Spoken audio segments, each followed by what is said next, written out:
નમસ્તે સર, મારી શાળાનું નામ શ્રી મોટા ઉંબાડા પ્રાથમિક શાળા છે. મારી કૃતિનું નામ છે હેન્ડવોશ. હેન્ડવોશ માનો કે એલોવેરા હોય તો એલોવેરાને કાઢીને ગરમ પાણીમાં નાખીને એમાં કોઈ પણ હેન્ડવોશ નાખીને કાં શેમ્પૂ નાખીને મિક્સ કરવાનું.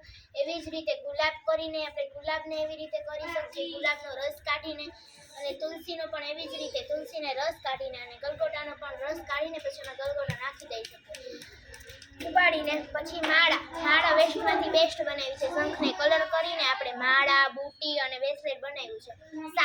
સાબુની વાત થાય તો ગુલાબનો સાબુ, તેમાં આપણે ગુલાબનો રસ કાઢીને તેમાં કોઈ પણ સાબુને ગરમ કરીને અથવા કોઈ પણ પ્રવાહીને નાખીને આપણે એને કેમિકલ હોય તેમાં તે પછી એને સુકવી દઈએ. 2-3 દિવસ આપણને સાબુ જોવા મળે છે. લીમડાની સાબુ તે રીતના જ બને. સ્વચ્છતા ગામ, તો આપણે આવી જ રીતે સ્વચ્છતા ગામ ઝૂ પાર્ક સ્વચ્છતા ગામ છે આનું નામ. તો આપણે આવી જ રીતે સુંદર સરસ મજાનું અને જન્મદિવસ હોય તો આપણે એક એવો નિયમ લેવો જોઈએ કે હું એક ઝાડવું ઉગાવીશ.